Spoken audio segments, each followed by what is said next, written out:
This is Between the Uprights. Football is life. The rest is just details. Here are your hosts, Joe, Matt, and Chris.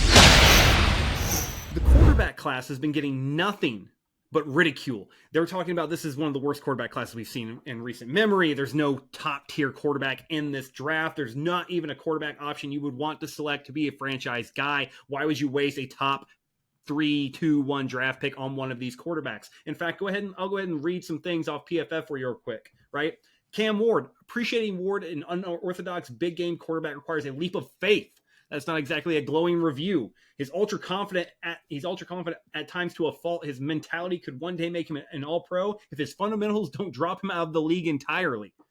That is what they say of Cam Ward, who is the top-rated quarterback on their big board at PFF ranked 21. So if that doesn't tell you how the professionals are viewing this quarterback class, I don't know what does, okay? And you know what? I'm going to read you Shedeur Sanders because I think this is just as atrocious as the one I just read. Sanders may be below average in stature and arm talent compared to NFL quarterbacks, but he plays the game cleanly, takes care of the football, and is tough as nails with ice in his veins under pressure, which is basically saying the guy's a game manager who occasionally is going to win you a couple football games because he can perform under pressure. That's what they just said. They said he does not have the stature or arm talent to be an NFL quarterback, but may win you a couple games because he doesn't turn the ball over. Okay? In fact, that just tells you. I don't know how much better way we can say it. The professionals believe this quarterback class is weak. I think that there may be some diamonds in the rough here, and we've picked some quarterbacks on this panel that we think might just be worth consideration to see if this quarterback class really is as bad as everyone is saying it is. And you know what? I think that we do owe some apologies to Jalen Milroe. On this podcast, Sammy accosted the man for having small hands, and he was justified. He was justified in his comment. Can I say something about that, actually? Go ahead. Can I say something about it? Look, Jalen, my brother in Christ, I apologize, man. Look, they lied on your name, and I believe the lie, right, as it was truth. Now, in fairness, that was an official report that came out. Can you guys stop? I'm trying to make a formal apology here, man. They lied on your name, and I don't think that's my fault. However, I'll apologize anyway because I feel like, there is, responsibility that should be taken upon, doing this journalism thing. So on behalf of that, I apologize. Yeah, that's it, Joe. Go ahead. So Jalen Milroe, if you don't know, and everyone knows already, that Jalen Milroe, his hands came in sub 9 inches. Now, having a sub 9-inch hand as a quarterback is a death sentence. You're not going to be an NFL quarterback as far as many people are concerned. There's not a lot of them out there that have hands smaller than that.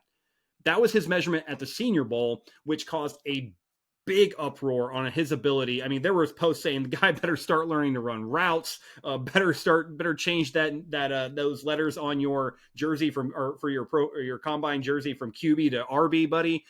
Things like that. Like, people were just writing this guy as a quarterback off.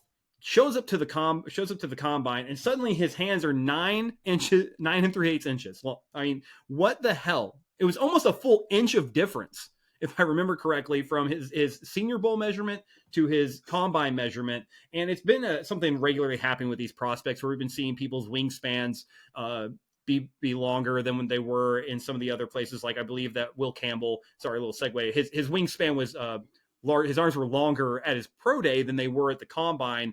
And people are like, well, pro days, they probably, made those numbers, blow those numbers a little bit. It's still NFL professionals. Like, the people who do the measurements at the pro day are the same caliber of people who do the measurements at the combine. And unless they're using, like, one guy's using a DeWalt, tape measure, and the other guy's using a Milwaukee tape measure, and maybe they're off a little bit. And anyone who does woodworking knows that not everything, 1 inch does not mean 1 inch across the board. And a lot of different tools, they are slightly different. You can get a couple different tape measures and prove that. I'm not going to do it right now, but I've seen it, and it is true.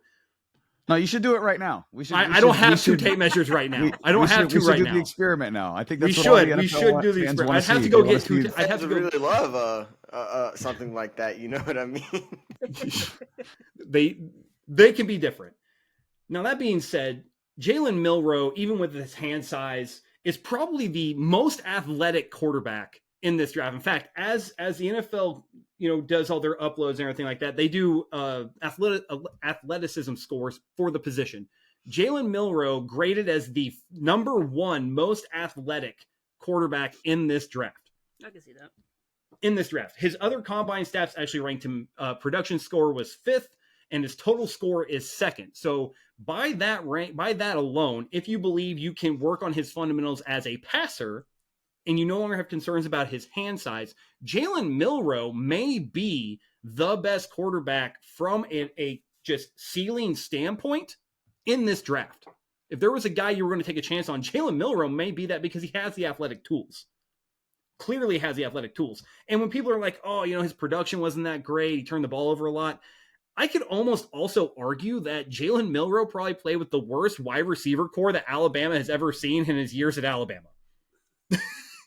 Like, there was not Jermaine Burton is probably the best name that he had to throw a football to. And Jermaine Burton for 2024, realistically, and by the way, I went back 2023 and 2024, right? 2023, Jermaine Burton was the 21st graded wide receiver per PFF in the NFL this year. He had 104 yards and only caught like 3 of 14 targets. Okay. Not great. That's the best wide receiver per PFF that Jalen Milroe had to throw to in 2023. In 2024, his best wide receiver graded out as Ryan number Williams. Well, according to Ryan Williams is that guy. Is him. But yeah. And that's not a bad wide receiver, really good, but that's the only wide receiver he had to throw to. Still, if you look at some of the past wide receiver cores that come out of Alabama, it's still subpar over 2 years. So I don't hold that against Jalen Milroe. His completion percentage is above 63% in both 2023 and 2024. He's also a dual threat quarterback. I think he's got the intangibles to be that guy. But he is a draft and sit, which is why you have to be considerate. But then again, I don't think there's a quarterback in this draft that you're looking at and like feel comfortable that he's going to perform at a high level day one. And that's why people put this thing lower. But I mean, he's probably the highest ceiling guy in this draft, and I think he deserves that credit. But I'm going to go to Sammy on this, and since he wants to talk so much, and he already apologized to Jalen Milroe, let's see if he needs to apologize to anybody. Sammy, who do you think in this draft is the quarterback that you're kind of, looking at that could really be that day one guy? Oh, that day one guy? I mean, look, I've been a big Cam Ward guy for like the longest, and it's not just because I am a U fan. I genuinely think that Cam Ward can succeed in the NFL from the day he gets there. Now, with that being said, I will say that this QB class is definitely weaker than classes in past. I will say Cam Ward will probably be a lower tier number 1 overall pick than picks in the past as well. As of like the NFL draft, of course. I think, there have been a lot of people who have like touted certain players as generational talents that don't warrant that like later on in their careers weren't necessarily generational. Trevor Lawrence comes to mind especially. He's a generational prospect for sure, and him going number 1, 1,000% warranted. But his career isn't panning out as we all thought it would, given his first 2 seasons. Now, for Cam Ward, for me, I do think that there are issues in his game, and I understand why everybody's kind of like a little hands up, like am I gonna really believe in this? He's a little too nonchalant. I can't believe I'm saying it. He is very, very calm. He's almost too calm, and in my opinion, it's just weird. It's just weird. Like when I saw it watching these Canes games, it would be like he's standing there and then there was a game against Iowa State. He was just literally standing in the pocket, just not even standing in the pocket, and that's how good his offensive line was. Now the question is like he's going to be dealing with NFL pass rushers, right? And if he gets drafted to the Titans, he's probably going to go up against the Texans, who have unforgiving pass rushers galore, okay? Danielle Hunter and Will Anderson. You are not going to be able to stand in the pocket against those guys, respectfully. So I think he could be the day one starter, but it's just there is another guy, though, that probably won't be a day one starter, but I'm looking at him, And I don't know if it's because of his build. I don't know if it's because, he's left-handed and he reminds me of my tribal chief, Tua Tagovailoa. Dillon Gabriel. Now, hear me out for a second, okay? I understand the measurables are not there whatsoever. He's like, 5'11", 205 pounds? Like, this is, like, you see at QB, he's like, oh, okay, well, he's cooked. Like, what are we talking about? But I do think he really played very well at Oregon. And I know that last game leaves a bad taste in everybody's mouth, but I truly do think that Dillon Gabriel played very, very well. And if developed correctly, if given a system around him, he can potentially have a role in this league. Is it as a starter? Probably not. Maybe, possibly. I'm not very sure. Again, his size, his frame is a problem for sure. But I will say that he does process things relatively quickly. I think he has an underrated arm, and he had a fantastic year at Duke. I mean, he led them all the way to the college football playoff, and I understand. Look, guys, they got whooped against Ohio State. Okay, they got absolutely mollywopped in Ohio State, no question about it. But he had 30 touchdowns this year, only 6 interceptions, and almost 4,000 passing yards. I mean, he had a great year, given like the circumstances. And if I'm not mistaken, they won the Big Ten, a Big Ten conference that was very rough pretty much all year long. And I don't think anybody in their right mind expected at all for Ohio State to go into the Rose Bowl and completely mollywop them the way they mollywopped them. Okay, I don't think anybody was surprised at that. So I think Dillon Gabriel, I understand his frame is a problem. I understand his height is a problem. It's not great, but he has proven some success in a very, very, very good conference. And I think that should mean something to some of these NFL scouts. And I do think he's a very underrated player in this draft. Yeah, and I don't think we can blame him, like you said, for Oregon doing an Oregon type thing, right?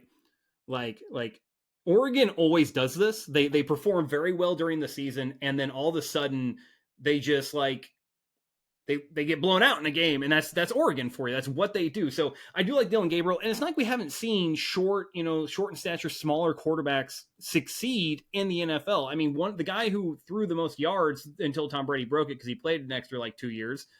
Drew Brees is not a large man. Drew Brees is a Super Bowl winning caliber quarterback who had multiple 5,000-yard seasons, right? Everyone remembers how he throws a football. He's on his tippy toes, his head's cocked back so he can try to see over offensive linemen. He did everything he possibly could to make himself bigger and taller, but he had a successful career. He did very, very well. If it wasn't for a shoulder injury, similar to what Peyton Manning struggled with after his shoulder injury and neck injury, that kind of shortened what he could have kept playing, but he lost his arm talent due to an injury that ultimately cut his career short, but he still threw for 80,000 yards.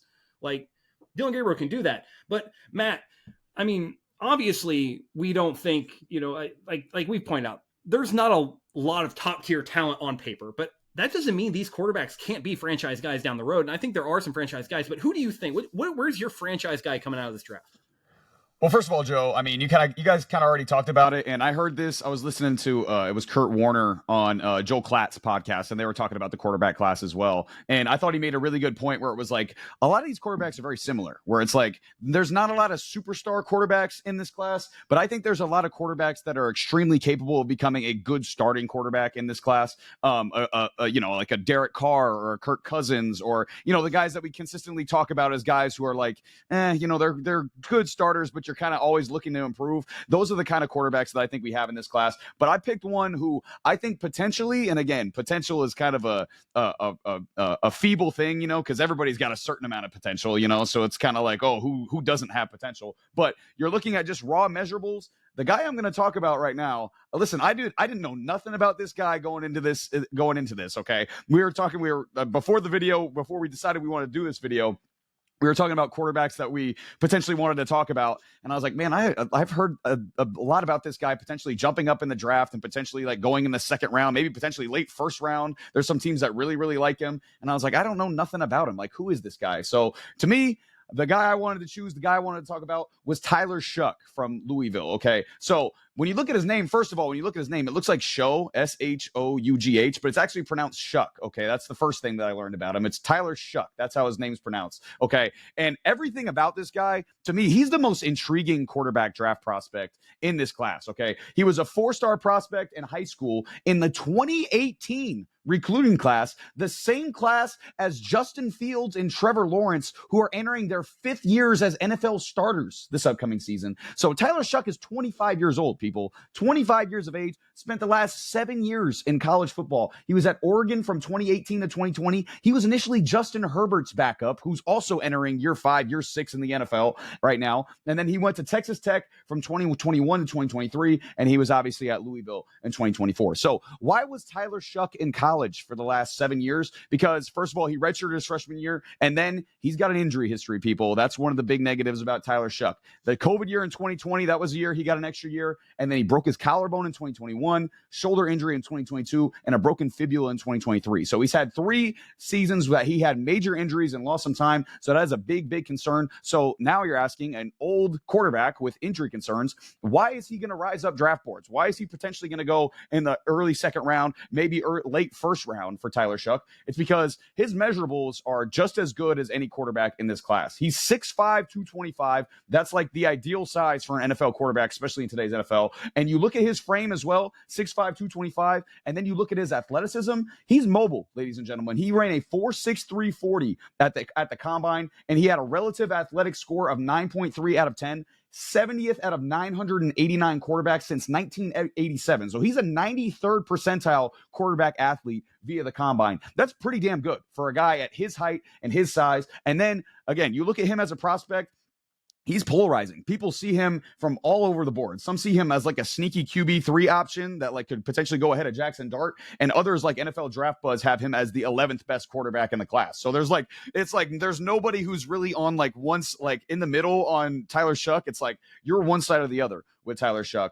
And so I'll start with one side. Let's start with the positives. You look at the highlights, you can see why certain teams are going to love him. He can throw from multiple platforms and multiple arm angles. He's got really nice footwork. He's got a pretty tight and compact throwing motion as well. The ball jumps out of his hand with some velo, and he makes some big time NFL throws. He's got some wow plays in his game. His deep ball looks really good, and he can make and extend athletic plays with his legs because he is a good athlete. If you're looking for a game that shows you why Tyler Shough is potentially going to go late 1st, early 2nd round, go watch the Notre Dame game last year against one of the nation's best defenses and what ended up being the runner-up nationally in the Fighting Irish in South Bend. His 2nd and 3rd touchdown throws, dude, the 2nd touchdown throw is something that Mahomes would do. He was like rolling to his left, and he almost threw it like underhand into the back of the end zone for a touchdown. And then he threw a 3rd touchdown throw was just a dot to the corner of the end zone and a beautiful throw. So again, he makes throws that like make you say, damn, like this guy could really play at the NFL level. And the interception he threw in that game, by the way, he hit his receiver right in the hands. The ball popped up, and then Xavier Watts picked it. So again, the interception in that game is very misleading. But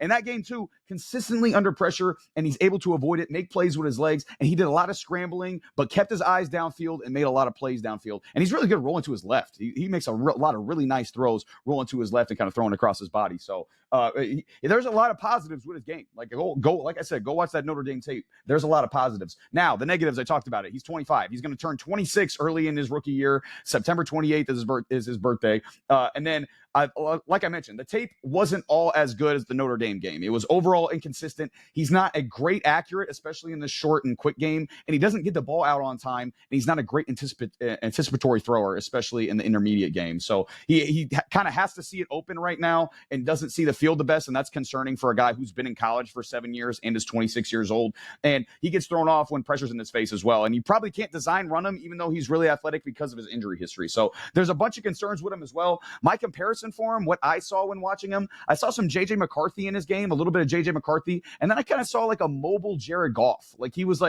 able to kind of run around. He's kind of similar size to Jared Goff, and he got a little bit more tricks in his bag with the arm angles, but I saw like a little bit of a mobile Jared Goff when I saw his game, who Jared Goff's obviously a really solid NFL quarterback who, given a great situation, can perform really, really well. So my overall takeaway with Shough, again, I think you said Jalen Milroe's got the highest upside. I think Tyler Shough has a great argument for highest upside for any quarterback in this draft, maybe outside of Cam Ward. I think a QB needy team who missed out on Shedeur Sanders or Jackson Dart or Cam Ward is going to take a chance on him here in the second or third round of this NFL draft. And if he goes to the right system, I'm telling you, we might be talking about Tyler Shough as the best quarterback here in this NFL draft class from 2025 because he's got all the tools. And again, you watch the interviews with him. Have you guys seen any of the interviews? And and he kind of talked about this as well.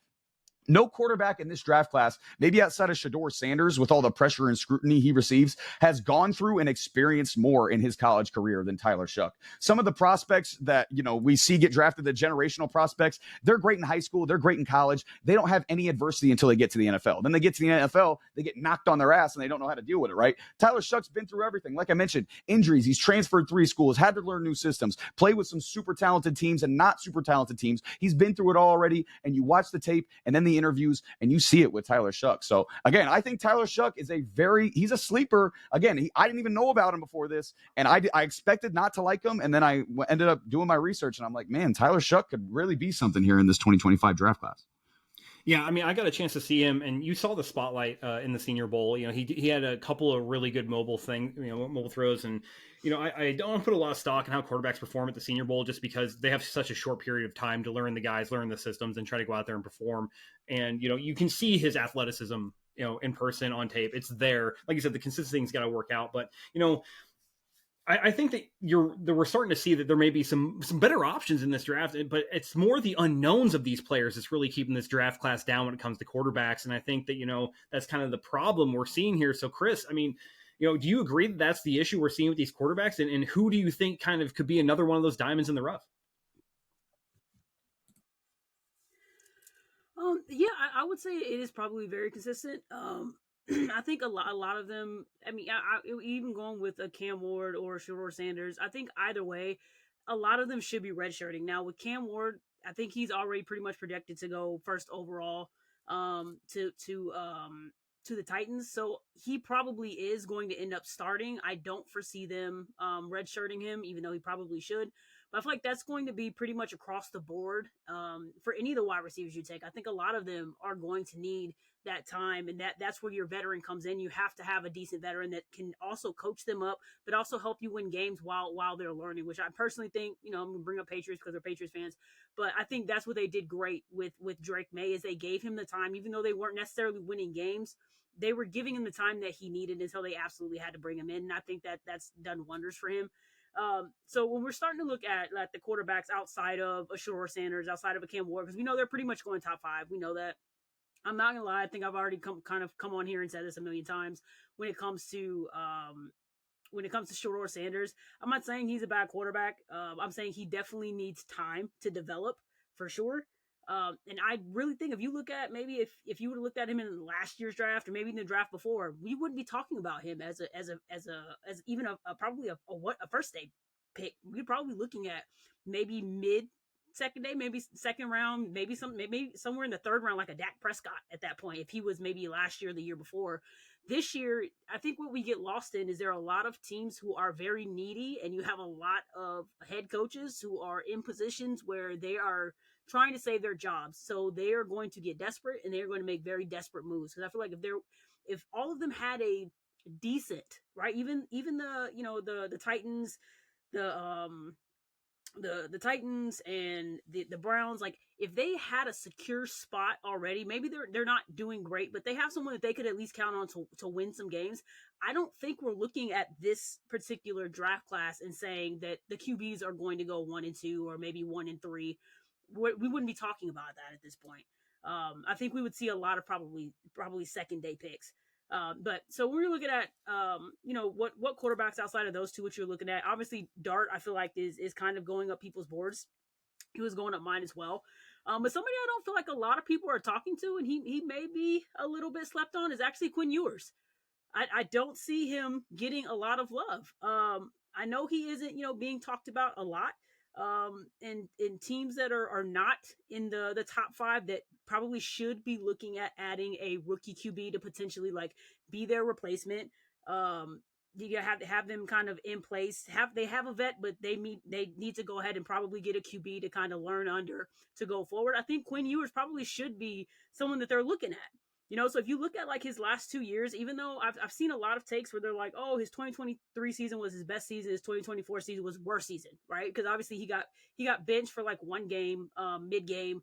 And then what I do like is when he came back blazing, and I believe he had like 3 or 4 wins straight after that. So you can see that he's like, hey, like he's not the type of guy that's going to be put in such a pressure position and not be able to come back and show you that, okay, yeah, I went down on this game, but the next game I'm right back up, I'm right back in it. Kind of in my almost like a Drake May type of thing. Like he gets knocked out at one series, he comes right back and he just keeps going. So I don't feel like there's a lot of repress there for him, or a lot of scaredness from him to be put in a questionable position and wondering how he's going to be able to relate to that.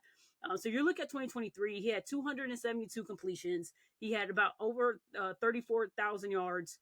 He had 22 touchdowns, 6 interceptions, which is fairly low, I feel like, in my opinion.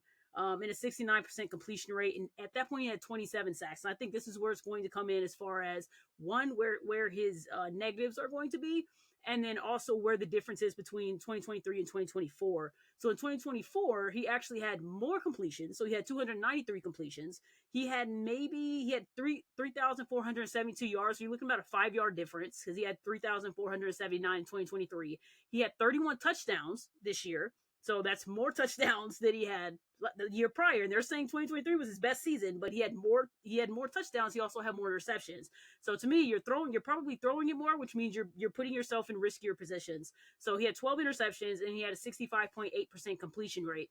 Again, for me, I feel like even if you're looking at the top 15 in the NFL as far as quarterbacks are concerned, you're looking at about the same when it comes to the completion rate. So that doesn't necessarily bother me. 31 sacks is where you're going to see the difference.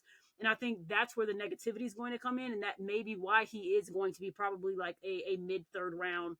And it's because he doesn't have necessarily the rushing ability that you see in the quarterbacks now, like a Josh Allen or a Drake May or, a Jaden Daniels, where, they can, if they're rushed out of the pocket, they have the ability to run and scoot up the field and try to get some gains. You don't see that with him. He doesn't really have that ability. He hasn't shown that ability. So I think that's where you're going to look at 31 sacks come up and you're like, okay, like he's probably not one that's going to be able to get by once he's pressured. And that's also something that has been noted, is that when he is under pressure, he doesn't seem to read the field as well when he's being pressured, more so than when he has, a clear line of vision, essentially, which means you're going to have to put him in a position with a team who has a really good offensive line. And I think somebody that should be looking at them, I know that everybody's looking at them as far as dart concerns, and everybody names them as kind of dart's probably best fit. I'm looking at the Rams, to be honest, because outside of Stafford, they don't have a surefire, backup for Stafford, really, as far as like who's coming after him. Like after he retires, who's coming after him? They don't really have that set up right now. And I think Stafford's contract is basically going to have him through, I believe, 2026. So that would give Quinn Ewers pretty much a redshirt season, gives him the ability to learn under a really good quarterback, and also a quarterback that's kind of similar to him, because he is going to be kind of your typical pocket passer, to be honest. And I think if anybody has that setup correct, it's the Rams. I think McVay has done an amazing job with Stafford overall, and he did great, in my opinion, with Goff as well. And guess what? Jared Goff is kind of in that same realm, where he's not one of those guys who has that ability to rush, or that the defenses fear that he's going to rush like a Lamar Jackson, right? Like you're not going to get that from him. So I think he needs to go to a team who has that already in their setup to be able to take in a pocket passer. And I think the Rams would be a huge benefit for him. They could definitely get him probably in the 3rd round, potentially in the 4th, depending on like where he falls. But I do think he's being very much slept on, and he's known to have a fairly good arm. From the things that I've looked at, I feel like he's been able to get the ball in the right places. It seems like he has a clear line of vision, as long as the pocket is clear for the most part. And then in 2024, actually, he earned a Maxwell Award, and then he was a semifinalist for the Walter Camp Award as well. So like he has some good measure, I feel like, too. He's 6'2", 214 pounds. I feel like that's kind of border average. He ran like a 4.7 40 at the combine, which I feel like for a quarterback, that's fairly average. But I think he is somebody that's being slept on and somebody that people probably should be looking at. You know, he was a 3-year starter, so he has the time. You see a lot of this now with quarterbacks coming in. I feel like a lot of them are fresh. They kind of got like they got like the little green ears, or not like a Drake May, right? Like you don't have a ton of experience, and I think that's where you see the holdup. And we had this conversation a couple months ago when we were talking about who was it on the Panthers, right? And like how everybody kind of wrote him off after his, beginning of his second year. Bryce Young, yeah. Yeah, it's like he's still very young and we're not giving them, and I think Brady has come out and said the same thing as well, like they're not getting the same level of coaching, and then they're coming in the league now so young. They're not spending a lot of time in college, and if they do, they're going to different teams, and again, a short amount of time, then they're in the NFL, so they're not getting a lot of time to actually prepare themselves for what they're going to have and make sure that they have the right tool set to come into the NFL. So when you're looking at that, I feel like Ewers definitely offers that. I watched him in the combine personally. I was quite impressed. I thought most of his throws were very clean, on time. It didn't seem like he really had to think about it. It was just like a quick snap. So he seems like he would be, in my opinion, especially with the Rams, in a great position to kind of get you right back. As soon as Stafford's out, you have a good person right there. He has the benefit. He's been known to be a leader, so you don't have to worry about that in his regard. So I think Quinn Ewers is definitely being slept on. Yeah, and let's be fair here. The Rams is probably one of the most QB friendly places you can go to learn anything, just because of the McVay system. We've seen the McVay system, and the coaches come out of that system. They're all very, very, very good offensive coaches, and have done very well. So that would be a great landing spot for some of these quarterbacks. But the truth be matter of this quarterback class is that it lacks day one starting talent. But that does not mean by any stretch of the imagination that these guys could not or may not develop into starters at some point in time, and we'll be talking about them for a long period of time. It's definitely a possibility. I'm here for it, and I'm excited for it. I don't think the quarterback class is really that bad. This has been Between the Uprights. Football is life. The rest is just details.